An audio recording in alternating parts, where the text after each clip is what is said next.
નમોસ્તુ નમોસ્તુ નમોસ્તુ નમોસ્તુ. પ્રણવલોએ શૌત્રિકાળવર્તી અર્હંતાણમ. પ્રણવલોએ શૌત્રિકાળવર્તી સિદ્ધાણમ. પ્રણવલોએ શૌત્રિકાળવર્તી આહિર્યાણમ. પ્રણવલોએ શૌત્રિકાળવર્તી ઉવજ્જાયાણમ. પ્રણવલોએ શૌત્રિકાળવર્તી શવશાહુણમ. ઓમકાર બિંદુ સંયુક્તમ નિત્યમ ધ્યાયંતિ યોગિના કામદમ મોક્ષદમ ચૈવ ઓમકારાય નમો નમઃ. મંગલમ ભગવાન વીરો મંગલમ ગૌતમો ગણી. મંગલમ કુંદકુંદાર્યો જૈન ધર્મોસ્તુ મંગલમ. સર્વમંગલ માંગલ્યમ સર્વકલ્યાણકારકમ પ્રધાનમ સર્વધર્માણમ જૈનમ જયતુ શાસનમ. નમઃ સમય સારાય સ્વાનુભૂત્યા ચકાશતે ચિત્સ્વભાવાય ભાવાય સર્વભાવાંતરચ્છિદે. એગો મેં શાસદો અપ્પા જ્ઞાન દર્શન લખણો શેષા મેં બાહિરા ભાવા સવે સંયોગ લખણા. મારો સુશાશ્વત એક દર્શન જ્ઞાન લક્ષણ જીવ છે, બાકી બધા સંયોગ લક્ષણ ભાવ મુજથી બાહ્ય છે. હું એક શુદ્ધ સદારૂપી જ્ઞાન દર્શનમય ખરે, કંઈ અન્ય તે મારું જરી પરમાણુ માત્ર નથી અરે. જે જાણતો અરહંતને ગુણદ્રવ્યને પર્યાયપણે, તે જીવ જાણે આત્મને તશું મોહ પામે લઈ ખરે. નથી અપ્રમત કે પ્રમત નથી જે એક જ્ઞાયક ભાવ છે. એ રીત શુદ્ધ કથાય ને જે જ્ઞાત તે તો તે જ છે. જેમ નેત્ર તેમજ જ્ઞાન નથી કારક નથી વેદ કરે, જાણે જ કર્મોદય નિર્જરા બંધ તેમજ મોક્ષને. ધ્રુવચલને અનુપમ ગતિ પામેલ સર્વે સિદ્ધને, વંદી કહું શુદ્ધ કેવડી કથિતા સમય પ્રાવૃત હો. તું સ્થાપ નિજને મોક્ષ પંથે ધ્યાનુભવ તે અને તેમાં જ નિત્ય વિહાર કર, નહીં વિહર પર દ્રવ્યો વિશે. ઓમ શ્રી નમઃ શિદેવ્ય નમઃ શિદેવ્ય નમઃ શિદેવ્ય.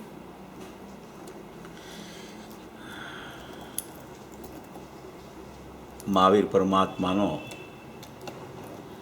આજે નિર્વાણ દિન છે. મહાવીર ભગવાન એમને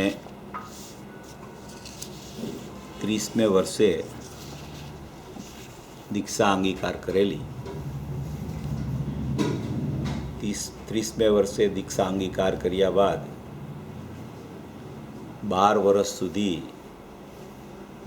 તેમની ખરેખર મુનિ દશા ચાલેલી, તપનો કાળ ચાલેલો. 42મે વર્ષે તેમને કેવળ જ્ઞાનની ઉત્પત્તિ થઈ ગઈ અને ત્યાર પછી 30 વર્ષ સુધી તેમની દિવ્યધ્વનિ ખરી અને 72 વર્ષે તેમનું નિર્વાણ થયું.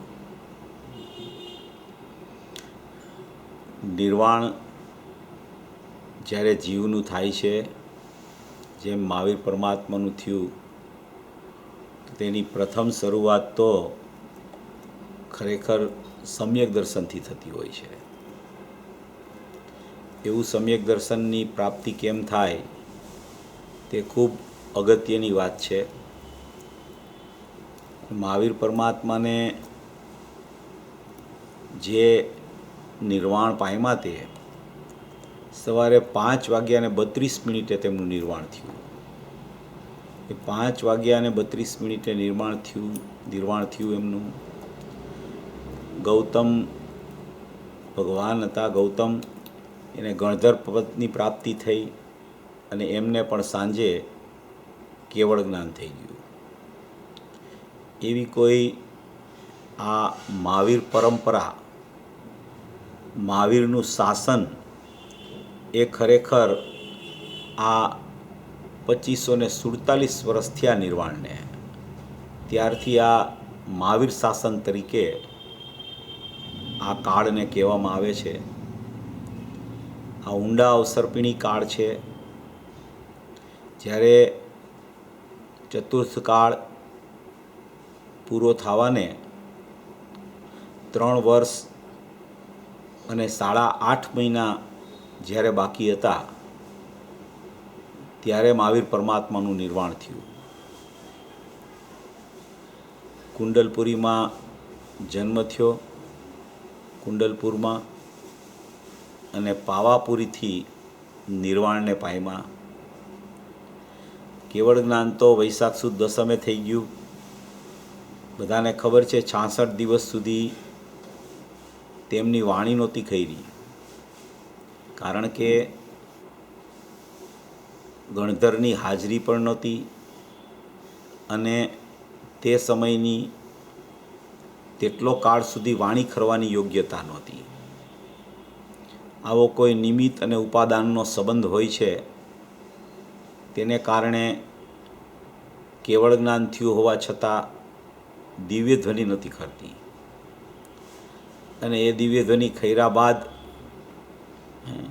ગણધર પદ પ્રાપ્તિ કરી લીધી ગૌતમે, અને ત્યારબાદ એમને પણ ખરેખર કેવળ જ્ઞાન થઈ ગયું.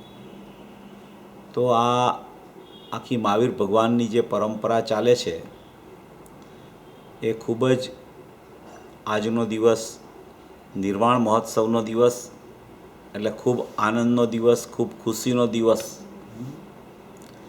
અને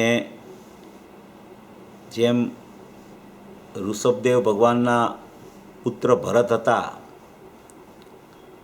તો એમને તો જ્યારે ઋષભદેવ ભગવાન મોક્ષે પધાર્યા તો એકદમ રુદન આવવા માંડેલું, એકદમ રડી પડતા હતા. શા માટે રડી પડતા હતા? દિવસ તો મોક્ષ થાય તો ખુશીનો દિવસ છે, પણ એમને એવો ભાવ આવ્યો કે આ દિવ્ય ધ્વનિ ખરતી બંધ થઈ ગઈ, લોકોનો કલ્યાણ પામવાનો માર્ગ અટકી ગયો, તીર્થંકર મોક્ષ પધારે એટલે. એમ કરીને એને ખરેખર અશ્રુ આંખમાંથી નીકળવા માંડ્યા. એટલે એવી કોઈ આ દિવસની ખૂબ મહત્વતા છે. ખૂબ નિર્વાણ કલ્યાણક એટલે નિર્વાણ કેવી રીતે થાય, નિર્વાણનું સ્વરૂપ કેવું હોય, મોક્ષ લક્ષ્મીને જીવ કેવી રીતે વરે, તેને મોક્ષની પ્રાપ્તિ કેવી રીતે થાય, તેની શરૂઆત કેવી રીતે થાય, તેનો કાળ કેટલો ચાલે, એટલે કે કેવળ જ્ઞાન ચાલ્યા પછી મોક્ષ લક્ષ્મી કેવી રીતે ચાલુ થાય, પછી તો સાદી અનંતકાળ સુધી તે પરિપૂર્ણ આનંદના ઘૂંટડા જ લીધા કરે. સિદ્ધ દશા થઈ, ગુણસ્થાનાતીત થઈ ગયા ભગવાન. પછી તો એને આનંદ આનંદને આનંદ, જ્ઞાનને આનંદ લક્ષ્મી પૂરેપૂરી પૂર્ણ પ્રગટ તો ભાવ મોક્ષ તો કેવળ જ્ઞાનમાં પણ થઈ જાય છે. પણ નિર્વાણ થતાં 4 અઘાતી કર્મનો પણ અભાવ થઈ જાય છે. અને જે 4 ગુણ હતા, સૂક્ષ્મત્વ, અવ્યાબાદ, અગુરુ લઘુ અને અવગાહન, જેને પ્રતિજીવી ગુણો કહેવામાં આવે, તે પણ મોક્ષ લક્ષ્મી પ્રગટ થતાં પ્રગટ થઈ જાય છે. જ્ઞાન દર્શન સુખ વીર્ય તો કેવળ જ્ઞાન થતાં પ્રગટ થાય છે. અને આ જે 4 ગુણો છે એ નિર્વાણ થતાં પ્રગટ થઈ જાય છે.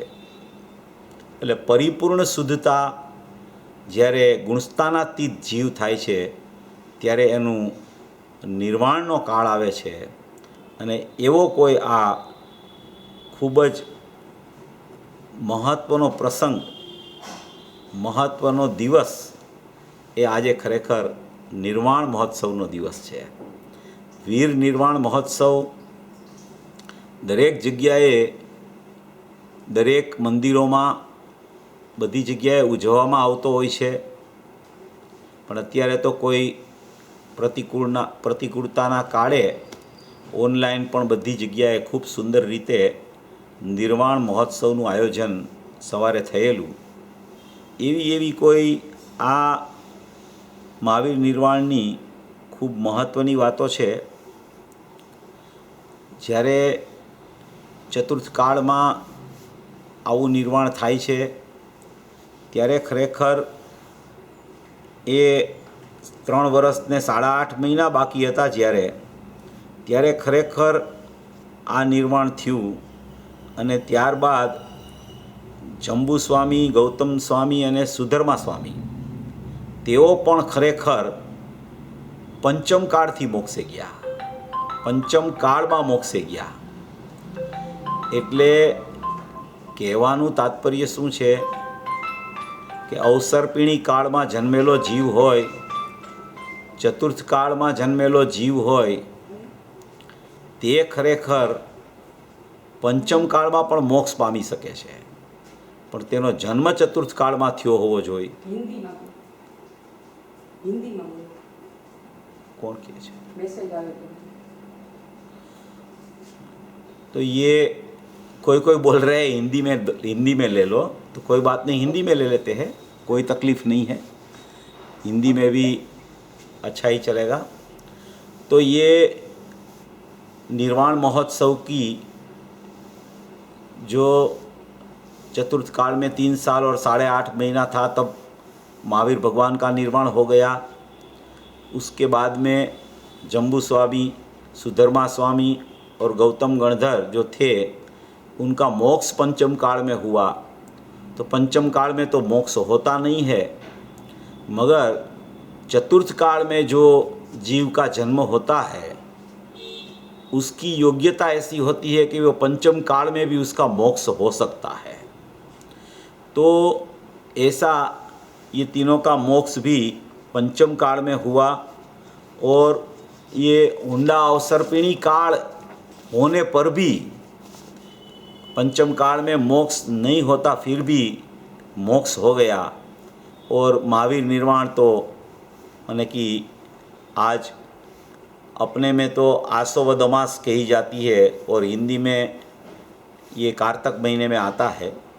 तो ये पूरा जो वर्णन है उसमें पहले ये बात है कि ये मोक्ष की शुरुआत कैसे होती है, मोक्ष कहाँ से शुरू होता है, निर्वाण का बीज कहाँ से शुरू होता है. महावीर परमात्मा का निर्वाण तो हो गया, मोक्ष तो हो गया, केवल ज्ञान के टाइम में भाव मोक्ष हुआ और आज उसका द्रव्य मोक्ष भी हो गया, माने कि शरीर रहित हो गए. कपूर की गोटी जैसे खिर जाती है, ऐसे शरीर के परमाणु खिर गए. और यहाँ मोक्ष तो जहाँ वो थे वहाँ होता है, और वही समय में वो ऊर्ध्व गति से माने कि सम श्रेणी से ऊपर विराजमान हो जाते हैं सिद्ध शिला पर.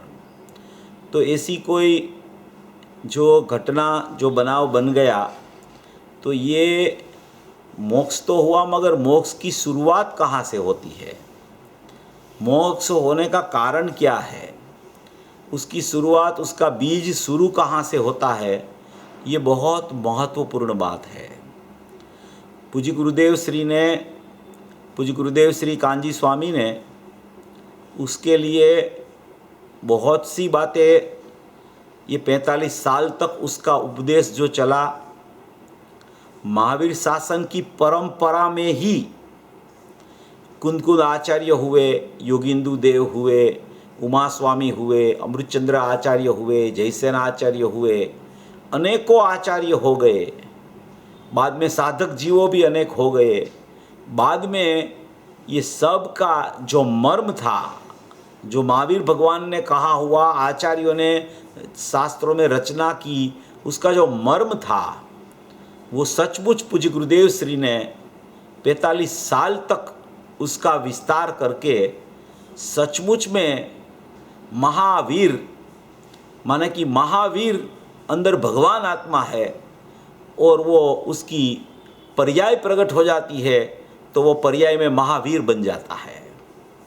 ऐसी बात, स्वरूप की महिमा की बात, स्वभाव की महिमा की बात, अपनी चैतन्य तत्व की बात, अपना ज्ञायक देव की बात, अपना भूतार स्वभाव की बात, अपना अपरिणामी तत्व की बात, ये पूज्य गुरुदेव श्री के द्वारा ये महावीर परमात्मा का उपदेश जो था, जो महावीर परमात्मा की दिव्य ध्वनि 30 साल तक खीरी थी, उसका जो केवल ज्ञान में जो दिव्य ध्वनि में उपदेश आया था, उसका जो सार 45 साल में पूज्य गुरुदेव श्री ने यहाँ भरत क्षेत्र में आके ये प्रवाहित किया. तो ये जो मूल स्वरूप की चर्चा पूज्य गुरुदेव श्री के द्वारा हुई। अभी ये मोक्ष लक्ष्मी का बीज तो मोक्ष मार्ग से शुरू होता है, और मोक्ष मार्ग अपना त्रिकाली भगवान आत्मा जो शुद्ध स्वरूपी है, अपरिणामी तत्व है, उसके आश्रय से मोक्ष मार्ग प्रकट होता है। वो उसके आश्रय से मोक्ष मार्ग प्रकट होता है तो सम्यक दर्शन ज्ञान चारित्राणी मोक्ष मार्ग प्रकट हो जाता है प्रथम भूमिका में, चतुर्थ गुण स्थान में। उसके बाद में आगे बढ़ते बढ़ते पंचम गुण स्थान, सातवां छठा गुण स्थान मुनिराज का आता है। चतुर्थ गुण स्थान में मिथ्यात्व चला जाता है, और चारित्र की अपेक्षा से एक कसाई का अनंतानुबंधी की एक कसाई की चौकड़ी चली जाती है, तब चतुर्थ गुण स्थान आता है। बाद में पंचम गुण स्थान में आश्रयभूत तत्व तो कोई भी गुण स्थान में एक त्रिकाली द्रव्य ही रहता है, उसके आश्रय से ही सभी शुद्धि भी प्रकट होती है, शुद्धि की वृद्धि भी होती है, और शुद्धि की पूर्णता भी तब होती है। आश्रयभूत तत्व एक ही रहता है, त्रिकाली तत्व, ध्रुव तत्व, सामान्य तत्व, चैतन्य तत्व, ज्ञायक तत्व, भूतार्थ स्वभाव, अपरिणामी तत्व, नित्य तत्व, निर्लेप तत्व, निर्बोध तत्व, वो एक ही तत्व रहता है। वो सदाय अवस्थित है, सदाय स्थिर तत्व है, सदाय ध्रुव तत्व है। उसके आश्रय से ही सब मोक्ष मार्ग, और मोक्ष मार्ग आगे बढ़ता बढ़ता वृद्धिगत होता होता मोक्ष प्रकट हो जाता है। तो ये चतुर्थ गुण स्थान में मिथ्यात्व के अभाव से, अनंतानुबंधी का अभाव से चतुर्थ गुण स्थान में ये होता है। पंचम गुण स्थान में आगे बढ़ते बढ़ते श्रावक की दशा आती है, और वहाँ पे जो अनंतानुबंधी कसाई से आगे बढ़ के अप्रत्याख्यानावर्णी कसाई की चौकड़ी चली जाती है।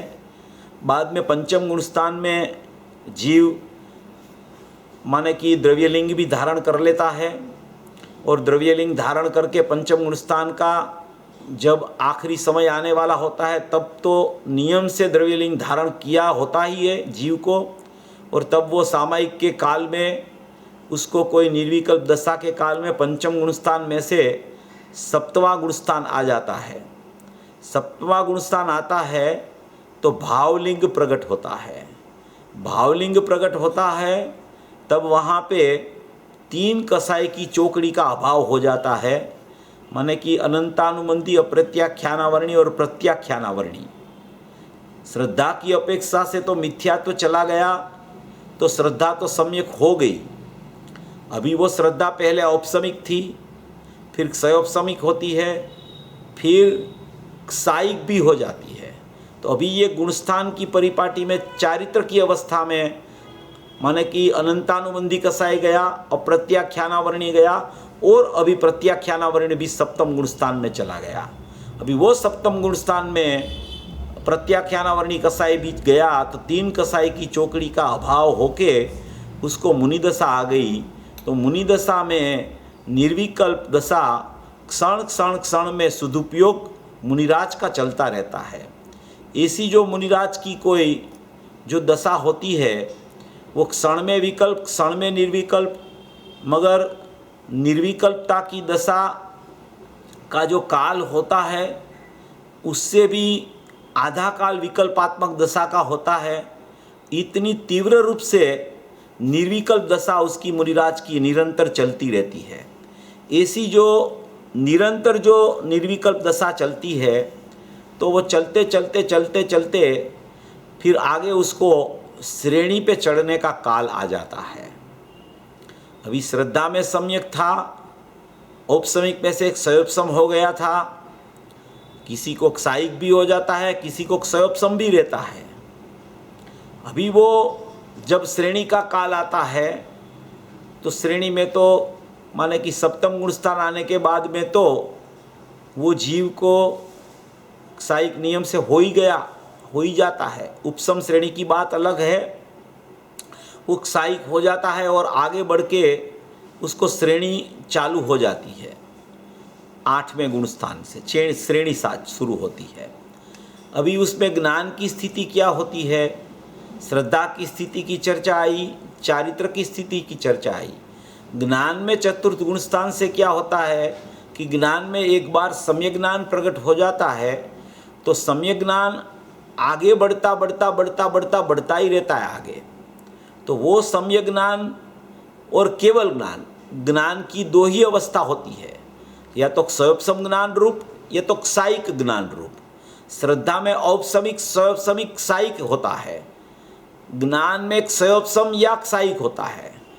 चारित्र में स्वरूपाचरण चारित्र, संयम रूप चारित्र, यथाख्यात चारित्र और अव्याबाद चारित्र होता है। तो ये स्थिति, ये तीनों गुणों की, तीनों पर्यायों की स्थिति इस तरीके से चलती है।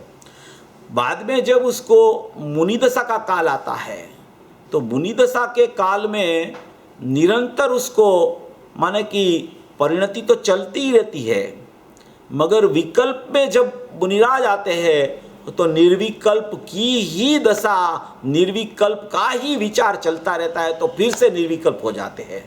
तो क्षण क्षण में ऐसी दशा निर्विकल्प चलने पर जो निर्विकल्प दशा वृद्धिगत होने लगती है तब श्रेणी का काल आता है। अभी श्रेणी का काल आता है जब, तो श्रेणी का काल में तो उसको शुक्ल ध्यान में श्रेणी होती है। 4 प्रकार के ध्यान होते हैं, आर्द्र ध्यान, रौद्र ध्यान, धर्म ध्यान और शुक्ल ध्यान। आर्द्र ध्यान और रौद्र ध्यान तो विभाव रूप है, वो तो अशुद्धि वाला है। धर्म ध्यान है, वो शुद्धता का प्रतीक है। वो ध्यान में ही सचमुच में अनुभूति होती है, ध्यान के काल में ही ध्येय ख्याल में आता है। ध्यान माने एकाग्रता, एकाग्र चिंता निरोधो ध्यानम, एकाग्रता से ध्यान आता है। किसकी एकाग्रता? कि ध्येय परमात्मा की एकाग्रता, शुद्ध स्वरूप की एकाग्रता, त्रिकालिक तत्व की एकाग्रता, उसकी एकाग्रता होती है ध्यान में, ध्यान की पर्याय होती है, मगर एकाग्रता होती है ध्येय की। तो ऐसा जो ध्यान लग जाता है तब वो ध्यान में, एकाग्रता में प्रथम सम्यक दर्शन की प्राप्ति भी धर्म ध्यान रूप होती है। वो धर्म ध्यान आगे बढ़ते बढ़ते बढ़ते बढ़ते मुनिदशा तक चलता है। बाद में जब श्रेणी का काल आता है, सप्तम छठा जो गुणस्थान का काल मुनिराज का होता है, बाद में जो श्रेणी का काल आता है तो श्रेणी में शुक्ल ध्यान शुरू हो जाता है। ये शुक्ल ध्यान जो होता है, वो शुक्ल ध्यान की स्थिति ऐसी होती है कि शुक्ल ध्यान के 4 भेद होते हैं, 4 भेद शुक्ल ध्यान के। ये जो निर्वाण की चर्चा है ना, निर्वाण दिन है ना, भगवान महावीर का निर्वाण दिन है, तो निर्वाण के समय अपने को महिमा तो आती है, अपने को ऐसा भी लगता है कि जैसे भगवान महावीर का निर्वाण हुआ ऐसे हमारा भी निर्वाण जल्दी जल्दी से हो जाए, मोक्ष लक्ष्मी की प्राप्ति हमें भी हो जाए। मगर उसकी शुरुआत तो मोक्ष मार्ग से होती है, ये तो पहले में पहली बात है। मगर आगे बढ़ते बढ़ते बढ़ते बढ़ते जब मुनिदशा आती है, फिर जो श्रेणी शुरू होती है, तो श्रेणी में शुक्ल ध्यान के 4 भेद पड़ते हैं, 4 भेद। वो 4 भेद जो शुक्ल ध्यान के होते हैं, वो 4 भेद में एक भेद तो होता है पृथकत्व वितर्क विचार, पृथकत्व वितर्क विचार। दूसरा होता है एकत्व वितर्क अविचार, पृथकत्व वितर्क विचार। दूसरा शुक्ल ध्यान की श्रेणी का नाम है एकत्व वितर्क अविचार। तीसरा है सूक्ष्म क्रिया प्रतिपाती और चौथा है विपरीत क्रिया निवृत्ति। ये नाम याद न रहे तो कोई बात नहीं है, मगर ये 4 प्रकार का शुक्ल ध्यान होता है। 2 प्रकार का शुक्ल ध्यान जो होता है, पहले वाला जो बोला कि पृथकत्व वितर्क विचार और एकत्व वितर्क अविचार, ये 2 प्रकार के तो मुनिराज की दशा में श्रेणी चढ़ने के काल में शुरू हो जाता है। ये 2 प्रकार की शुक्ल ध्यान की स्थिति, वो तो श्रेणी जब चालू होती है तब ये 2 प्रकार के ध्यान तो शुरू हो जाते हैं, शुक्ल ध्यान शुरू हो जाते हैं। धर्म ध्यान तो रहता है वहाँ, मगर धर्म ध्यान के बाद में, धर्म ध्यान तो चतुर्थ गुण स्थान से शुरू होके श्रेणी तक रहता है, मगर श्रेणी में शुक्ल ध्यान आ जाता है। तो शुक्ल ध्यान की श्रेणी में 4 भेद पड़ते हैं शुक्ल ध्यान के। वो 4 भेद में क्या कहना चाहते हैं कि प्रथम 2 शुक्ल ध्यान तो पूर्व के ज्ञाता द्वादशांगधारी मुनियों को होता है। द्वादशांगधारी 12 अंगधारी मुनियों को 2 प्रकार का शुक्ल ध्यान तो उसको हो जाता है। बाद में 2 प्रकार का जो शुक्ल ध्यान है वो केवल ज्ञान और निर्वाण, केवल ज्ञान से आगे के समय में होता है। देखो बाकी के 2 शुक्ल ध्यान केवली भगवान को होते हैं, केवली भगवान को बाकी के 2 ध्यान होते हैं। उसकी क्या स्थिति होती है शुक्ल ध्यान में कि प्रथम शुक्ल ध्यान तो माने कि उसको वचन और काया के योग में होते हैं प्रथम शुक्ल ध्यान, क्योंकि वहाँ शुक्ल ध्यान की स्थिति में माने कि केवली भगवान जब हो गए तब जो उसको शुक्ल ध्यान होता तो उसको वहाँ मन तो मर गया है, वचन और काया चालू है, वचन योग भी है और काया का परिणमन है। तो वहाँ उसको सूक्ष्म क्रिया प्रतिपाती, सूक्ष्म क्रिया प्रतिपाती जो होती है उसको बोला जाता है शुक्ल ध्यान का तीसरा पाया। वो तीसरा पाया जो शुक्ल ध्यान का है वो उसको कहा जाता है सूक्ष्म क्रिया प्रतिपाती। वो तीसरा प्रकार का शुक्ल ध्यान है, वो केवली भगवान को होता है। और उसमें तीसरा शुक्ल ध्यान का मात्र एक काय योग में चौथा शुक्ल ध्यान होता है वो तो अयोगी को ही होता है। माने कि चौथा शुक्ल ध्यान में अयोगी केवड़ी माने कि मोक्ष के काल में चतुर्थ शुक्ल ध्यान लग जाता है।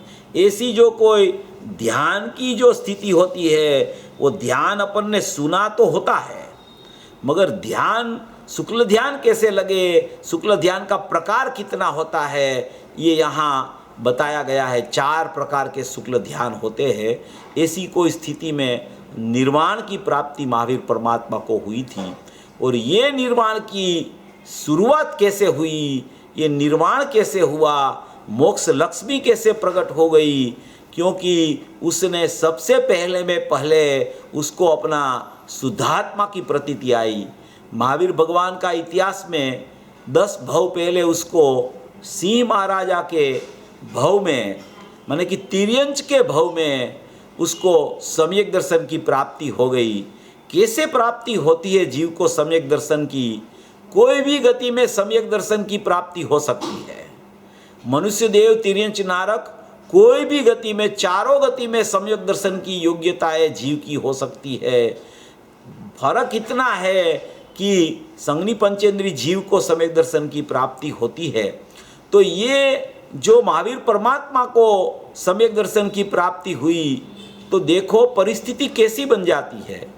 वक्ता 2 और श्रोता 1, 2 चारण रुद्धि मुनिराज आकाशगामी, आकाश में से उतरे सिंह महाराज के पास कि ये तो भवी जीव है, ये तो इसका मोक्ष होने वाला है, ये तो तीर्थंकर जीव है, तीर्थंकर का जीव है।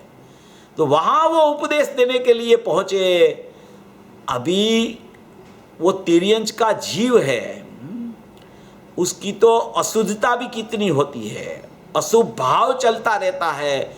उस समय 2 चारण रुद्धि मुनिराज आके उसको वहाँ माने कि उपदेश देते हैं और वो क्षण में माने कि आंसू अश्रु चले जाते हैं उसकी आंख में से और सम्यक दर्शन की प्राप्ति आत्मा के आश्रय से वो कर लेता है जीव। वो जीव पहले सम्यक दर्शन की प्राप्ति होती है, उससे आगे बढ़ते ये सब प्रक्रिया चलती है। एक बार शुद्धात्मा का श्रद्धान हो गया, एक बार शुद्धात्मा का ज्ञान हो गया, एक बार शुद्धात्मा की लीनता स्वरूप आचरण में हो गई तो फिर उसको बार बार सदुपयोग में वो दिखता है और परिणति में निरंतर शुद्धात्मा दिखता रहता है। ऐसी कोई स्थिति सम्यक दर्शन के बाद में हो जाती है और वो सम्यक दर्शन आगे बढ़ के केवल ज्ञान में परिणमित होके बाद में निर्वाण में परिणमित हो जाता है। ऐसी कोई सम्यक दर्शन की महिमा है। ऐसा अपना सम्यक दर्शन स्वरूप भगवान आत्मा की महिमा है। जब तक भगवान आत्मा की महिमा नहीं आती तब तक तो उसको सम्यक दर्शन की प्राप्ति नहीं होती। और सम्यक दर्शन की प्राप्ति होने से सम्यक दर्शन की महिमा आ जाए तो सम्यक दर्शन नहीं रहता। सम्यक दर्शन में भी महिमा तो त्रिकाली ध्रुव स्वभाव की ही चलती रहती है, क्योंकि सम्यक दर्शन एक समय की पर्याय है। मगर फिर भी सम्यक दर्शन की महिमा अन्य जीवों को क्यों आती है कि ये जीव को सम्यक दर्शन हो गया, ये जीव ने स्वरूप की प्राप्ति कर ली, ये जीव ज्ञानी हो गया, ये जीव स्वरूप को भेंट गया, तो उसकी भी महिमा दूसरे अज्ञानी जीवों को आती है, क्योंकि उसको आत्मा का दर्शन हो गया है और अज्ञानी जीव को आत्मा का दर्शन करना है। तो वो सम्यक दृष्टि जीव के पास जाके उसका बोध सुन के उसका जो अज्ञान दशा में मिथ्यात्व चलता रहता है उसका अभाव करने की प्रक्रिया समझकर वो भी सम्यक दृष्टि, मैं भी सम्यक दृष्टि बन जाओ, ऐसी भावना भाकर वो अपने शुद्धात्मा की प्रीति करके प्रतीति करके उसको सम्यक दर्शन की प्राप्ति हो सकती है। तो ऐसी कोई ये महावीर भगवान की ये जो उसको निर्वाण की प्राप्ति हुई, वो दूसरी सब तो उसकी बातें हैं, वो तो सब मालूम है, वो सब तो सबको पता है। मगर मुख्य बात ये है कि निर्वाण तो हो गया, मगर निर्वाण का कारण क्या, निर्वाण कैसे होता है, निर्वाण की प्राप्ति कैसी होती है, निर्वाण की शुरुआत कहाँ से होती है, निर्वाण करने के लिए जीव को सबसे पहले में पहले क्या प्रवृत्ति उसकी शुरू होती है, तब निर्वाण होता है। इसके लिए सबसे पहले में पहले अपने को समझने के लिए अपनी जो चर्चा समयसार परमागम की 97 गाथा के ऊपर चल रही है उसको अपन थोड़ा अभी आगे बढ़ाते हैं, क्योंकि ये निर्वाण तो हो गया, महावीर भगवान का तो निर्वाण हो गया है, मगर अभी अपना निर्वाण की शुरुआत कैसे होवे, निर्वाण की प्राप्ति करने के लिए सम्यक दर्शन ज्ञान चारित्राणी मोक्ष मार्ग की प्राप्ति कैसे होवे, सम्यक दर्शन की प्राप्ति कैसे होवे, और सम्यक दर्शन प्राप्त होने के बाद में क्या प्रक्रियाएं चलती रहती है, और कैसे कैसे जीव ज्ञानी होने के बाद में भी राग उसको चलता होने पर भी कैसे उसको स्वामित्व नहीं होता, और कैसे स्वामित्व नहीं होता और अपना स्वामित्व कैसे नहीं छूटता, राग होने पर भी, राग का भी स्वाद होने पर भी, अतीन्द्रिय आनंद का भी स्वाद होने पर भी, राग का स्वाद विकल्पात्मक दशा में गौण रूप से होता है, अतीन्द्रिय आनंद का स्वाद आत्मा के लक्ष्य से मुख्य रूप से होता है। ऐसे दोनों का पृथक पृथक स्वाद ज्ञानी जीव निर्विकल्प दशा के काल में तो अपने शुद्धात्मा का स्वाद लेता रहता है, और विकल्पात्मक दशा में राग भी है और अतीन्द्रिय आनंद भी है, तो उसकी सचमुच में पृथक पृथक स्वाद भी उसको आता है। ऐसा नहीं है कि ज्ञानी हो गया तो उसको दूसरा कोई स्वाद ही नहीं है, अकेला आत्मा का ही स्वाद है। वो दृष्टि की अपेक्षा से बात है, वो माने कि आत्मा की अनुभूति की अपेक्षा से बात है, वो उसकी परिणति की अपेक्षा से बात है। मगर परिणति सदुपयोग च्युत होने के बाद में जब परिणति की और उपयोग दो भाग जब हो जाते हैं, तब वहां विकल्पात्मक दशा में ज्ञानी को वो ज्ञान की दशा चालू होने पर भी दोनों का पृथक पृथक स्वाद चलता रहता है।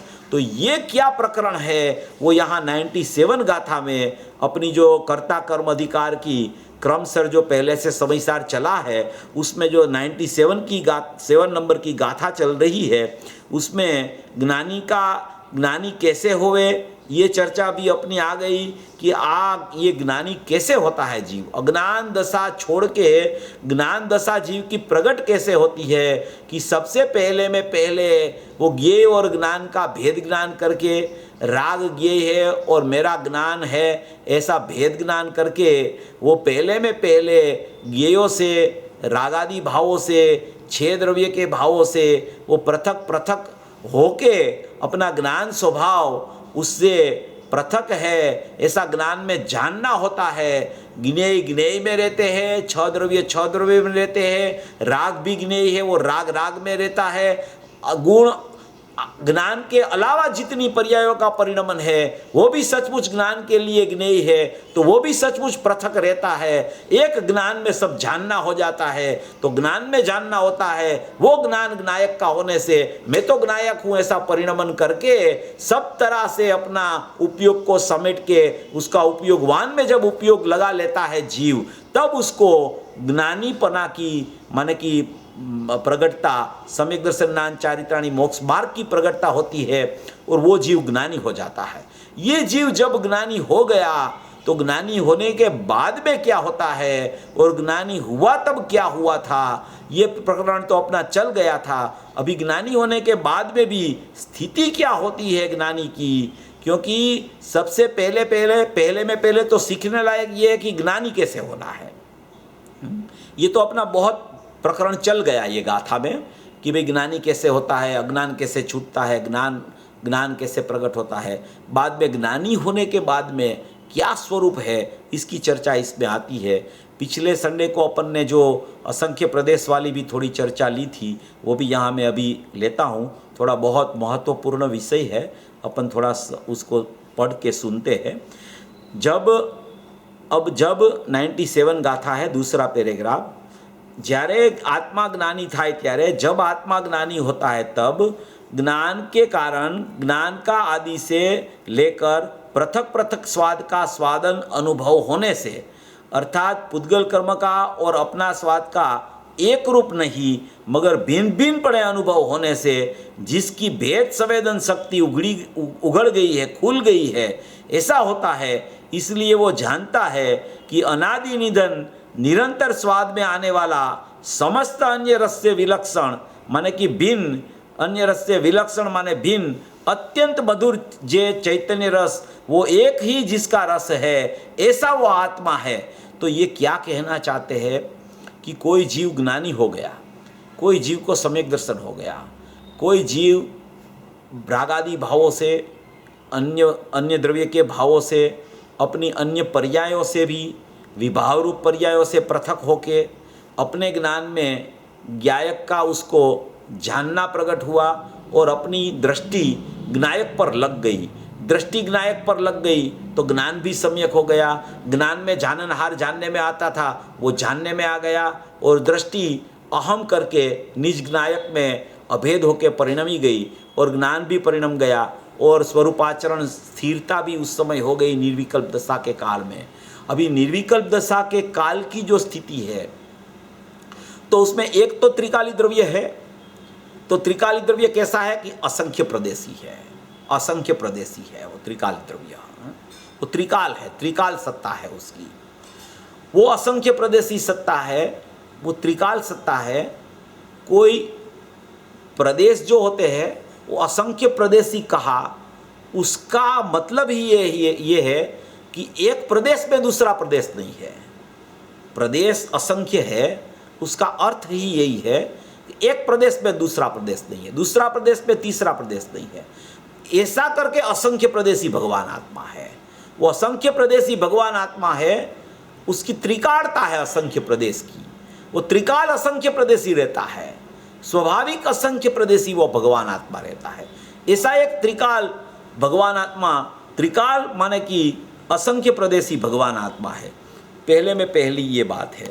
दूसरी बात ये है कि वो त्रिकाल असंख्य प्रदेशी है, उसमें एक एक प्रदेश में अनंत गुण है, एक एक प्रदेश में अनंत गुण है। अभी अनंत गुण है एक एक प्रदेश में, तो वो एक एक प्रदेश में अनंत गुण पथरे हुए हैं। एक प्रदेश में एक गुण नहीं, कोई थप्पी नहीं है गुणों की, एक के ऊपर एक, एक के ऊपर एक, ऐसा नहीं है गुणों का स्वभाव ऐसा नहीं है। गुण ऐसे नहीं पड़े हैं अंदर में, गुण तो एक रूप होके पड़े हैं मगर वहाँ लक्षण भेद से उसका भेद किया जाता है। वो गुणों अनंत गुण है, उसकी एक रूपता गुणी रूप होने पर भी वो उसका एक एक लक्षण पृथक होने से वो एक प्रदेश में अनंत गुण, दूसरे प्रदेश में अनंत गुण, तीसरे प्रदेश में अनंत गुण, ऐसी एक उसकी स्वाभाविक त्रिकाली द्रव्य की स्थिति है। ऐसा एक स्वभाव है। अभी ऐसा एक स्वभाव में जितने भी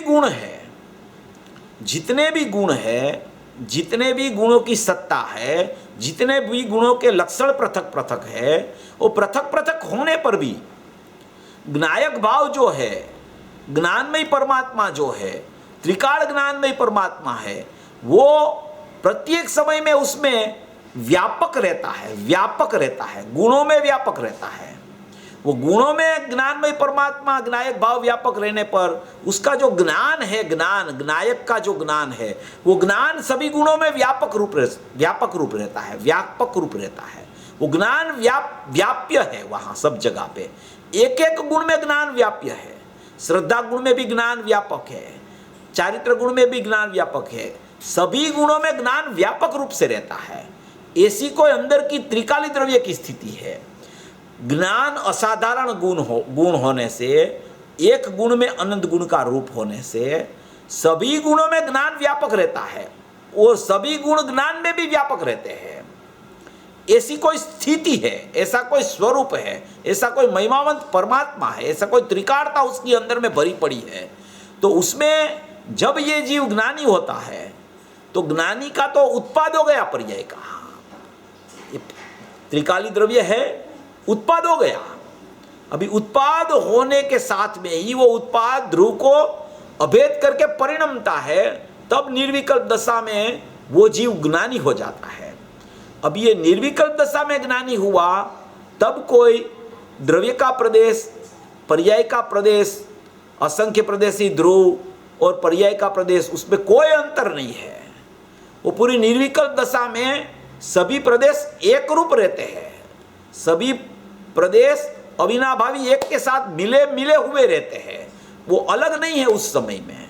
मगर जब यहाँ जो पृथक पृथक स्वाद की चर्चा चल रही है, अपनी चर्चा चल रही है ना, वो ज्ञानी को पृथक पृथक स्वाद अनुभव आया, बाद में विकल्पात्मक दशा में पृथक पृथक स्वाद, और अनुभव के काल में भी अबुद्धिपूर्वक राग होने पर भी वहाँ लक्ष्य नहीं है, मगर उसको ज्ञान वर्तता है कि अभी परिपूर्ण दशा नहीं हुई है।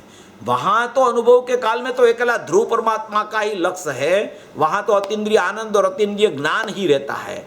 मगर जो भी माने कि अबुद्धिपूर्वक की स्थिति भी वहाँ मौजूद है, वितरागता के काल में, अनुभूति के काल में, निर्विकल्प दशा के काल में ये बात चल रही है।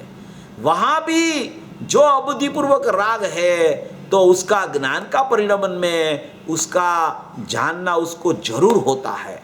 जरूर होने पर भी लक्ष्य नहीं रहता। वहाँ लक्ष्य होवे तो निर्विकल्प दशा चली जाती है, लक्ष्य नहीं रहता, ज्ञान रहता है।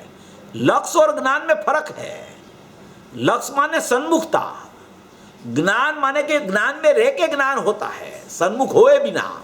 वो ज्ञान अभेद है निर्विकल्प दशा में ज्ञायक के साथ में, वो तो सदुपयोग चल रहा है। मगर सदुपयोग के काल में भी वहाँ तो अनुभूति वो आत्मा ही है, वहाँ आत्मा के अलावा कुछ नहीं है। मगर जितनी उसकी परमात्मपना नहीं हुआ, बहिरात्मपना चला गया, परमात्मपना नहीं हुआ, अभी अंतरात्म दशा चल रही है। तो अंतरात्म दशा में माने कि वितरागता भी है और राग भी है, तो ऐसा ज्ञान उसको निर्विकल्प दशा के काल में भी होता है। और निर्विकल्प दशा में च्युत होके जब वो विकल्पात्मक दशा में आता है तब वो दोनों का पृथक पृथक स्वाद आता है। यहाँ लिखा है पृथक पृथक स्वाद। अनुभव के काल में उसको पृथक पृथक स्वाद, अनुभव के काल में वो ज्ञायक आत्मा ख्याल में आ गया। बाद में ज्ञान को જ્ઞાનને લીધે જ્ઞાનના આદિથી માંડીને પૃથક પૃથક સ્વાદનું સ્વાદન એટલે કે અનુભવન હોવાથી, પૃથક પૃથક સ્વાદનું અનુભવન હોવાથી પૃથક પૃથક स्वाद का अनुभवन होता है। तो ये पृथक पृथक स्वाद का अनुभवन है, वो विकल्पात्मक दशा की चर्चा है। विकल्पात्मक दशा में राग भी है, उसका भी वेदन माने कि उसका ख्याल है, वो गौणपणे रहता है। और ज्ञायक भी है, उसका वेदन माने ख्याल है, वो मुख्य रूप से रहता है। तो ऐसी कोई अनुभव निर्विकल्प दशा में छूटने के बाद में विकल्प में आता है तो पृथक पृथक स्वाद का स्वादन माने कि अनुभवन होने से, अनुभवन माने कि जानपना, माने कि अनुभवन माने कि ऐसा वेदन, सम्यक प्रकार से वेदन, सम्यक प्रकार से ज्ञान होता है। तो उसकी भेद संवेदन शक्ति उगड़ गई है। तो यहाँ जो ये कहना चाहते हैं ना, उसमें क्या कहना है कि ये जो असंख्य प्रदेशी भगवान आत्मा है, वो असंख्य प्रदेशी भगवान आत्मा में जो निर्विकल्प दशा उपयोग में चली, पर्याय में चली, उसमें जो उसका अनुभूति हो गई, अनुभूति के बाद में जब वो वहाँ परिणति और उपयोग के दो भेद पड़ते हैं, तो वो परिणति और उपयोग के जो दो भेद है, उसमें जो असंख्य प्रदेशी आत्मा था, उसमें जितने पर्याय के प्रदेश उत्पाद रूप हुए थे, वो पर्याय के प्रदेश में जो उत्पाद था, वो उत्पाद में से वो निर्विकल्प दशा में पूरा अभेद होके परिणम गया। वो परिणम गया, उसके बाद में जब विकल्पात्मक दशा में आया जीव, तो परिणति रह गई और उपयोगच्युत हो गया। तो उपयोगच्युत हो गया उस समय ये प्रदेशों की स्थिति में क्या होता है, तो कहते हैं कि असंख्य प्रदेश है, उसमें से थोड़े प्रदेश शुद्ध हो गए हैं और थोड़े प्रदेश जो है पर्याय के, उसमें अभी अशुद्धता चल रही है। तो कि थोड़े प्रदेश शुद्ध हो गए, सर्वगुणास्ते समकित हो गया, सर्वगुण अंश से समकित हो गया, ज्ञान आदि की एक देश शुद्धता हो गई, जो मोक्ष मार्ग प्रकाशक में आया, और ये सर्वगुणास्ते समकित हो गया, ज्ञान आदि की एक देश शुद्धता भी आई और सर्वगुणास्ते समकित वो अपने यहाँ श्रीमद् राजचंद्र जी ने लिया। तो ये जो बात आती है, तो उसमें क्या कहना चाहते हैं कि असंख्य प्रदेशी आत्मा है, उसका थोड़ा प्रदेश शुद्ध हो गया और थोड़ा प्रदेश अशुद्ध है, अनंत गुण में से थोड़ा गुण शुद्ध हो गया, थोड़ा गुण अशुद्ध है, तो कि ऐसा बिल्कुल नहीं होता है। गुण माने पर्याय समझना, गुण में अशुद्धता नहीं होती है, गुण तो परिपूर्ण शुद्ध ही होते हैं, पर्याय में अशुद्धता का प्रकरण है, पर्याय में अशुद्धता होती है। तो ये जो प्रकरण जो चलता है, उसमें कहना क्या चाहते हैं कि ये कहना चाहते हैं कि असंख्य प्रदेशी आत्मा में से उसके थोड़े प्रदेश शुद्ध हो गए, ऐसा नहीं होता है। असंख्य प्रदेश में से जितने प्रदेश है, उसमें प्रदेश प्रदेश की आंशिक शुद्धता होती है, प्रदेश प्रदेश की आंशिक शुद्धता। असंख्य प्रदेश में से थोड़े प्रदेश शुद्ध नहीं होते हैं, प्रदेश प्रदेश प्रदेश प्रदेश की आंशिक शुद्धता होती है। इसीलिए जो प्रदेश में अनंत गुण है, वो अनंत गुण की भी आंशिक शुद्धता होती है। क्या कहना चाहते हैं, थोड़े प्रदेश शुद्ध हो गए और थोड़े प्रदेश अशुद्ध है पर्याय के, ऐसा नहीं है। थोड़े गुण शुद्ध हो गए और थोड़े गुण अशुद्ध है, ऐसा भी सचमुच में नहीं है। मगर प्रदेश जो है, उसमें पथरे हुए गुण है, उसमें असंख्य प्रदेश में से प्रत्येक प्रदेश की आंशिक शुद्धता है और अनंत गुण में से प्रत्येक गुण की पर्यायों की आंशिक शुद्धि होती है। एक श्रद्धा गुण की सम्यकता ऐसी होती है कि वो सचमुच में परिपूर्ण शुद्ध हो जाता है, मगर श्रद्धा गुण भी सचमुच में जब तक साइक समकित नहीं होता, तब तक पूर्ण शुद्ध नहीं होता है। समकित में भी औपसमिक और सायोपसमिक समकित भी होता है, उसमें भी चलमल अवगाढ़ दोष चलता रहता है, क्योंकि अभी साइक नहीं हुआ है। इसलिए सर्वगुणास्ते समकित बोला, वो सर्वगुणास्ते समकित और ज्ञानादि की एक देश शुद्धता जो बोली, उसमें भी असंख्य प्रदेश में प्रदेश की आंशिक शुद्धता, एक एक प्रदेश की आंशिक शुद्धता, इसलिए एक एक गुण की भी आंशिक शुद्धता होती है। इसलिए आंशिक शुद्धता होने के कारण दूसरी अशुद्धता होने से ये कहना चाहते हैं यहाँ जो कि ज्ञानी को भी ज्ञान के आदि से लेकर पृथक पृथक स्वाद का स्वादन यानी कि अनुभवन होता है। क्यों कि अभी परिपूर्णता नहीं हुई है। थोड़े प्रदेश शुद्ध हो गए हो और थोड़े प्रदेश की अशुद्धता हो, तो थोड़े प्रदेश की परिपूर्ण शुद्धता हो गई, ऐसा भी प्रदेश शुद्ध हो गया ऐसा कहने में आवे, मगर ऐसा नहीं होता है।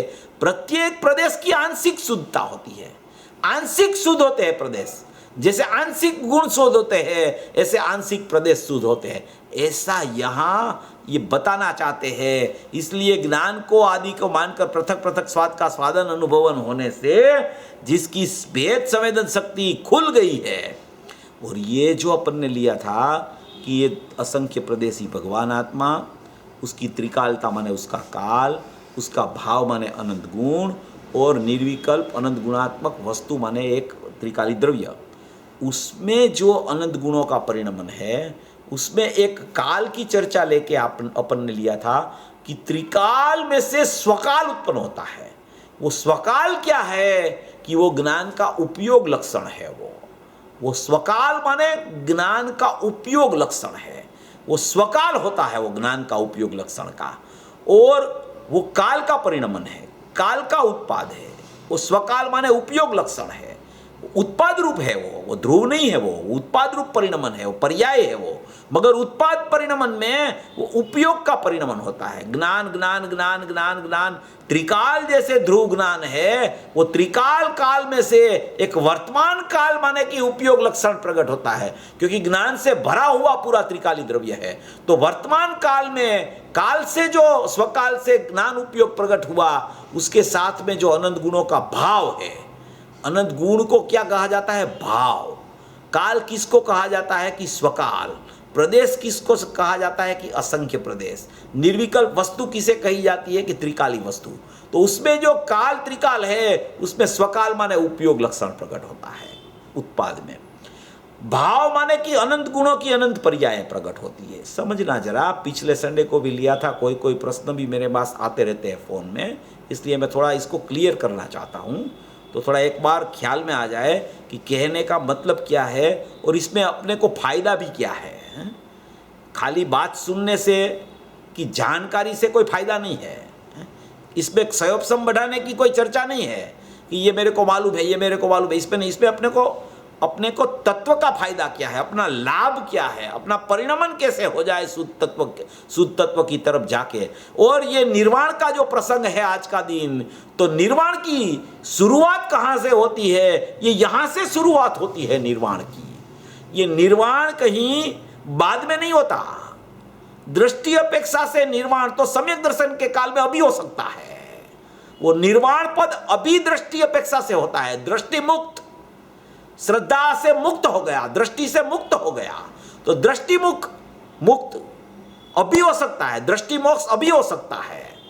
इसमें चर्चा भरी पड़ी है। तो ये जो स्वकाल आया उपयोग लक्षण वाला, ये उपयोग लक्षण है, वो प्रति समय जिंदा रहता है। वो नाश दूसरे समय व्यय होने पर भी ऐसा न ऐसा उत्पाद होता रहता है। दूसरे समय व्यय होने पर भी ऐसा न ऐसा उत्पाद होता रहता है। वो उत्पाद को लिया स्वकाल में, वो स्वकाल है, और वो भाव गुण है अंदर में। वो गुणों का उत्पाद रूप परिणमन जो पर्यायों का होता है, अनंत गुणों की अनंत पर्यायों का, वो अनंत गुणों की पर्यायों का परिणमन, उसमें सभी पर्याय आ जाती है। अनंत गुणों की अनंत पर्याय, उसमें ज्ञान की पर्याय भी आ जाती है। तो ये भी ज्ञान की पर्याय, ये भी ज्ञान की पर्याय, दो ज्ञान की पर्याय है, तो कि एक ही है ज्ञान की पर्याय। ज्ञान की पर्याय एक ही है। एक गुण की एक ही पर्याय एक समय में होती है, दो नहीं होती है। समझना जरा, बहुत समझने की बात है। यहां स्वकाल लेना ज्ञान का उपयोग का एक बात, और गुणों का उत्पाद यहां हुआ तो अनंत गुण है यहां पे। तो अनंत गुण में, अनंत गुण ये काल के साथ में माने कि ये एक रूप हो जाते हैं। अनंत गुणात्मक एक रूप पर्याय का उत्पाद हुआ। तो ये जो यहां उपयोग जो था, उपयोग ज्ञान का स्वकाल में उपयोग था, वो उपयोग है, वो तो सचमुच में पर्यार्थिक नहीं का पारिणामिक भाव है। वो भी सचमुच में उत्पादी वाला होने पर भी वो उपयोग में अशुद्धता नहीं है। वो उपयोग है, वो निरपेक्ष होता है। वो उपयोग है, वो द्रव्य को छोड़ता नहीं है। वो उपयोग है, उसमें अनुभूति स्वरूप भगवान आत्मा अनुभव में आ रहा है। वो उपयोग में उपयोगवान है, ऐसा ये उपयोग है। और ये उपयोग के साथ जब ये गुण और ये उपयोग एक साथ में हो गए, तब क्या होता है? तब यहां गुणों की पर्याय की शुद्धता और अशुद्धता का प्रकरण आता है। वैसे ही ज्ञान में उपयोग में भी शुद्धता का अशुद्धता का प्रकरण ये गुणों के साथ अभेदता होने से प्रकट होता है। तो सम्यक ज्ञान हुआ तो ज्ञान की शुद्धता हुई, मिथ्या ज्ञान हुआ तो ज्ञान की अशुद्धता हुई। तो कि वो सम्यक ज्ञान और मिथ्या ज्ञान कैसे लागू पड़ता है ये उपयोग में? तो कि वो शुद्धता और अशुद्धता जो कहा गया है, वो तो सचमुच में ये श्रद्धा और चारित्र की अपेक्षा है। श्रद्धा और चारित्र की अपेक्षा है वो शुद्धता और अशुद्धता। उपयोग तो उपयोग रहता है, मगर उपयोग की सम्यक ज्ञान और मिथ्या ज्ञान भी इसको कहा गया। तो वो सम्यक ज्ञान क्यों कहा गया इसको, कि जब जो समय में जो सदुपयोग हुआ, वहां मोह राग द्वेष का जब अभाव हुआ, उस समय में ये मोह राग द्वेष का अभाव वाली श्रद्धा की पर्याय और वितरागता की पर्याय और ये उपयोग में कोई भेद नहीं रहा। तो ये उपयोग के साथ में ये सब पर्यायों को अभेद गिन के ये उपयोग को शुद्ध उपयोग नाम दे दिया। तो वो शुद्ध उपयोग नाम दे दिया तो वहां सम्यक ज्ञान प्रकट हुआ। वहां उपयोग में कोई अशुद्धता नहीं रही, मात्र उपयोग उपयोग रूप नहीं रहा, मगर उपयोग का नाम शुद्ध उपयोग पड़ गया। वो शुद्ध उपयोग पड़ गया, वो कैसे पड़ा कि ज्ञान में भी अपने से शुद्धता प्रकट हुई, वो तो उपयोग, और ज्ञान में ये शुद्धता, चारित्र की शुद्धता और श्रद्धा की सम्यकता, उसका अभेद परिणमन ज्ञान के साथ वो अभेदों के सब गुणों की पर्याय अभेदों के परिणमी, तो उसकी माने कि शुद्ध की अपेक्षा उपयोग में लगा के उसको शुद्ध उपयोग बोला गया। उपयोग में शुद्धता की अशुद्धता नहीं होती है, उपयोग की शुद्धता वो यहां का शुद्ध परिणमन अनंत गुणों की परिणमन पर आधार रखती है। उपयोग की अशुद्धता जो समय में होती है वो दूसरे गुणों का परिणमन पर आधारित रखती है। तो ऐसा हो गया कि ये स्वतंत्र नहीं रहा ज्ञान, दूसरों गुणों के आधार से हो गया ज्ञान। तो कि बिल्कुल ऐसा नहीं है, दूसरे गुणों के आधार से हुआ है। ये तो स्वतंत्र ही शुद्धता और अशुद्धता होती है ज्ञान में, अपने से ही शुद्धता और अशुद्धता होती है।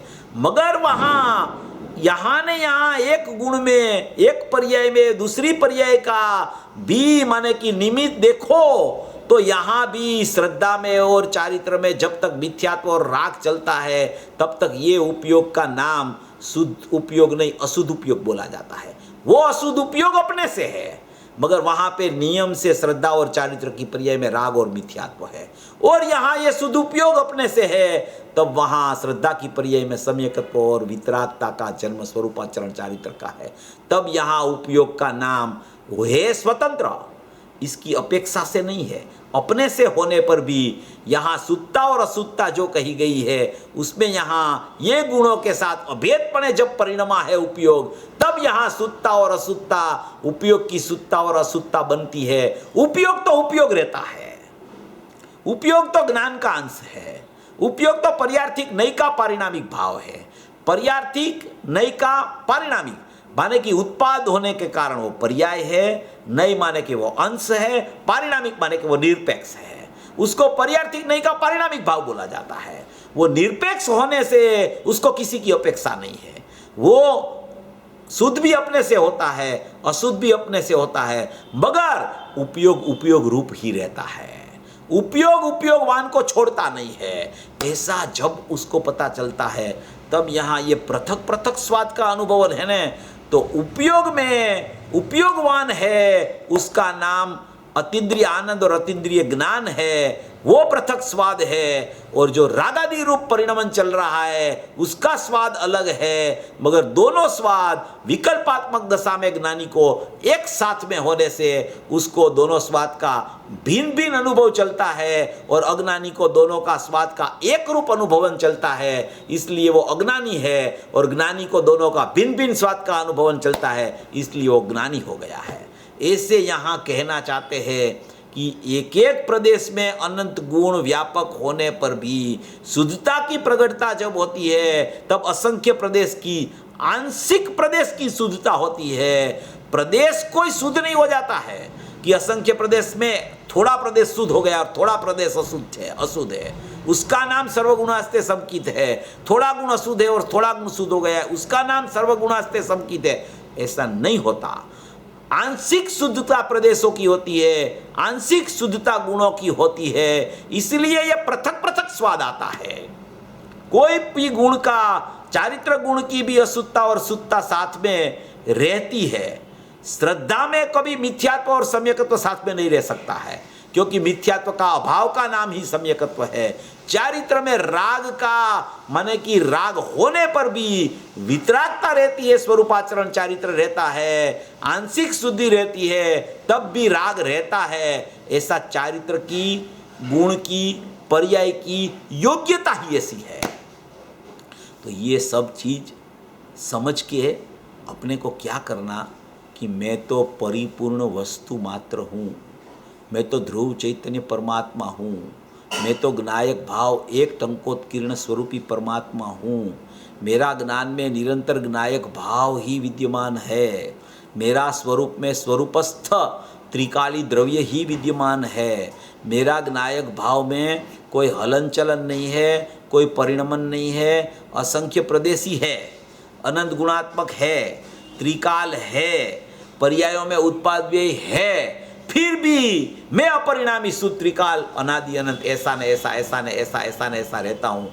ऐसी महिमा अपने स्वभाव की आती है तो निर्वाण का अंश सम्यक दर्शन के काल में यहाँ बैठे बैठे शुरू हो सकता है। महावीर परमात्मा को जैसे सिंह के भव में सम्यक दर्शन की प्राप्ति हुई, वो कैसे हुई होगी, कैसे सम्यकत्व होता है? सम्यकत्व क्षण में होता है, एकाएक होता है, आपो आप होता है। वो एकाएक आपो आप और क्षण में होता है। कैसे होता है वो? तो कि ऐसे ही होता है कि ध्रुव की धुन लग जाती है उसको, ध्रुव का वास्तविक स्वरूप यथार्थ समझ में आ जाता है उसको। यथार्थ समझ में आना उसका नाम ध्रुव की धुन है। ध्रुव बोलना वो ध्रुव की धुन नहीं है, उसकी यथार्थ समझ करना कि मेरा द्रव्य कैसा है, मेरा असंख्य प्रदेश कैसा है, मेरा अनंत गुण कैसा है, मेरी त्रिकालता अंदर कैसी विद्यमान है, ऐसा स्वरूप की समझ करना यथार्थ रूप से, उसको कहा जाता है कि इसको ध्रुव की धुन लग गई है। इसका उपयोग, इसका माने कि परिणमन, इसका विचार दशा निरंतर अंदर में संशोधक वृत्ति से अंदर चल रही है। ऐसा जब उसको पता चलने लगता है तब उसकी अंदर से ही माने कि ऐसा गुणों की उर्मियाँ उठने लगती है कि उसमें सम्यक दर्शन नाम चारित्र ही आने लगता है। तो ऐसी कोई ये महिमान्वित वस्तु अपने पास पड़ी है। जैसे महावीर परमात्मा को हैं कैसे सम्यक दर्शन हुआ, कैसे श्रेणी आई, कैसे आगे शुक्ल ध्यान हो गया, शुक्ल ध्यान आगे कैसी उसका श्रेणी में आगे आगे आगे आगे चढ़ते चढ़ते चढ़ते चारों शुक्ल ध्यान में परिणमन करके वो कैसे मोक्ष में चले गए, कैसे निर्वाण हो गया। ऐसा निर्वाण अपना भी अल्प काल में हो सकता है, मगर वस्तु यथार्थ समझ में आई तो सम्यक दर्शन तो बहुत सरल चीज़ है। सम्यक दर्शन में कोई इतना पुरुषार्थ नहीं है। सम्यक दर्शन तो अहम का नाम है, ज्ञान में ज्ञायक को जानने का नाम है, श्रद्धा में प्रतीति करने का नाम सम्यक दर्शन है। वो तो एक समय में होता है, मगर एक समय में होता है उससे पहले उसका पुरुषार्थ बोध चलता है। पुरुषार्थ में समझ का पुरुषार्थ होता है, पुरुषार्थ में स्वरूप को पूरा समझने का पुरुषार्थ होता है।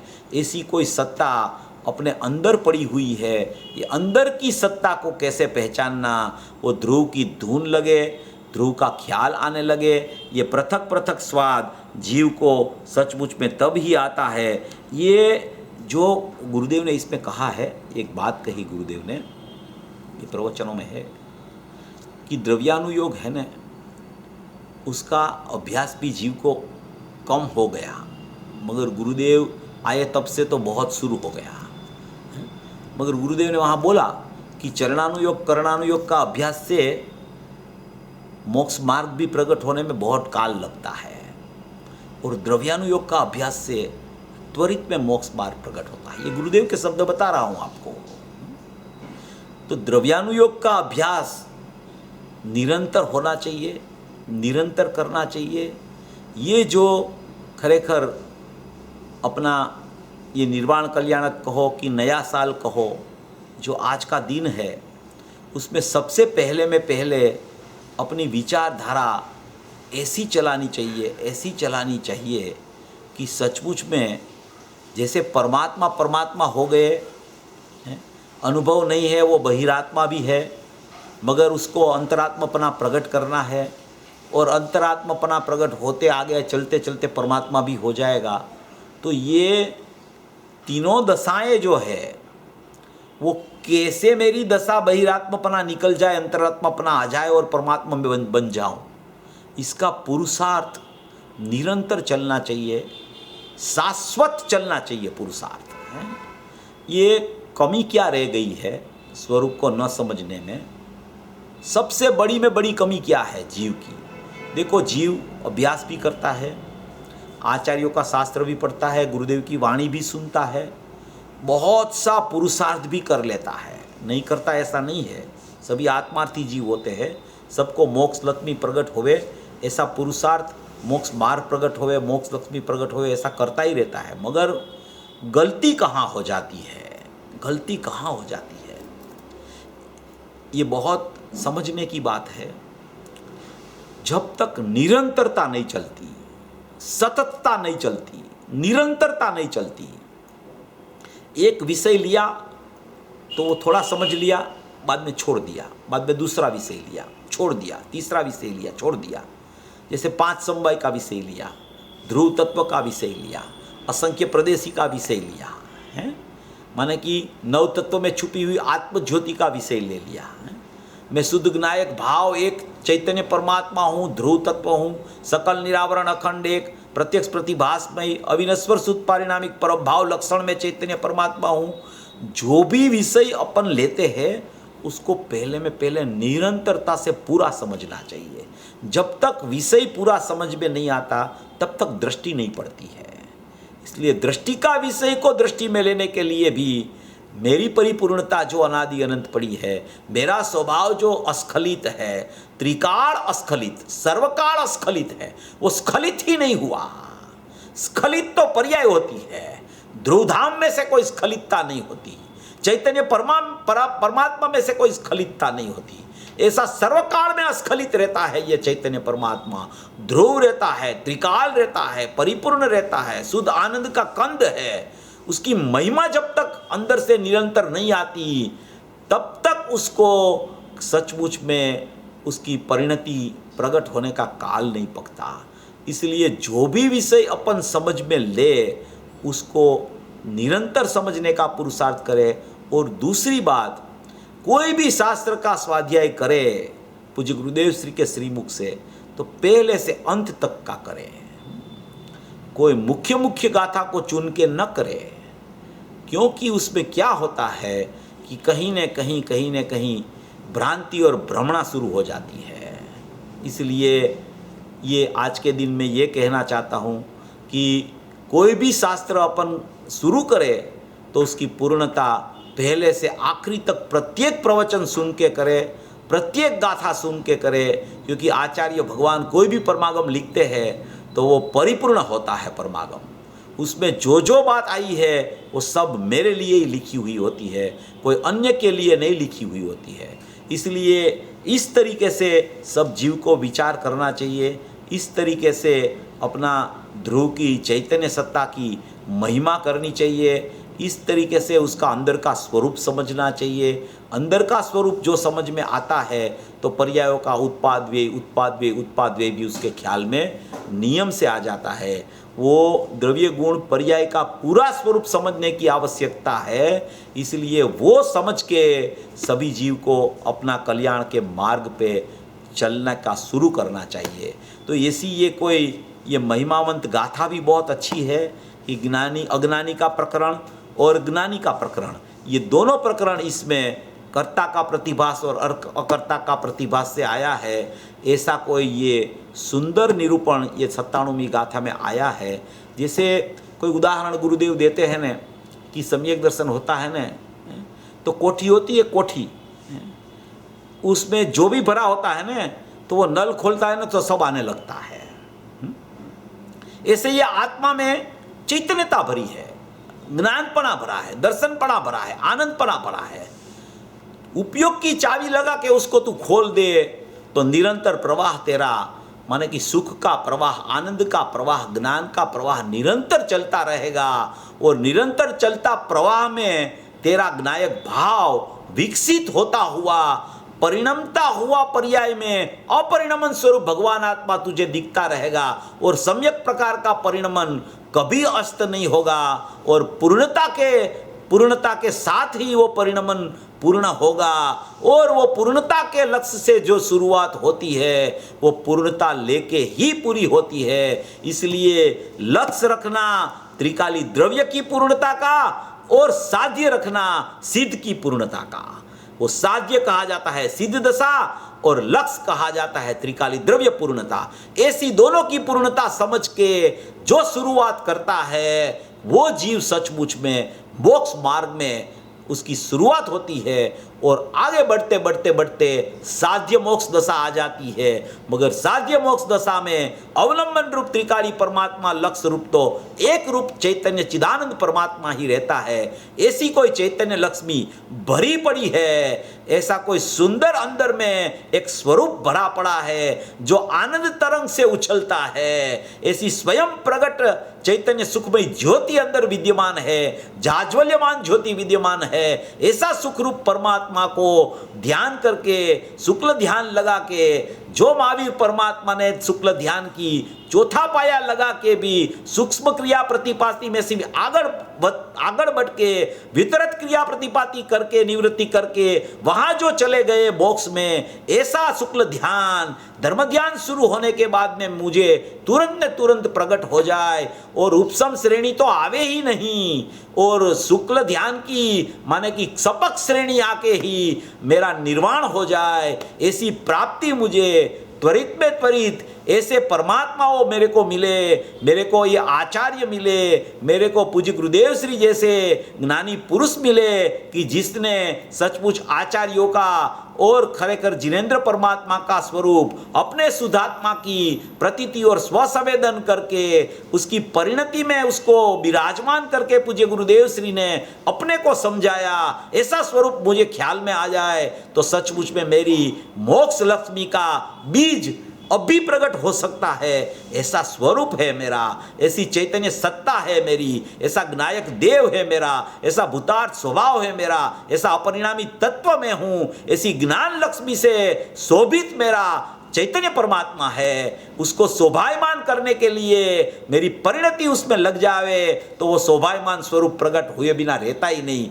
ऐसा स्वरूप समझकर सभी भवी जीव अपना स्वरूप की प्राप्ति करे, मोक्ष मार्ग में प्रयाण करे और ऐसा अगले साल जो आवे तो ऐसा ही होना चाहिए कि सम्यक दर्शन तो माने कि यत्न साध्य कहा गया है मगर तो सहज साध्य है। ऐसा परिणमन सभी की परिणति में हो जाए, ऐसी मंगल भावना के साथ आज की ये अपना स्वाध्याय पूर्ण होता है।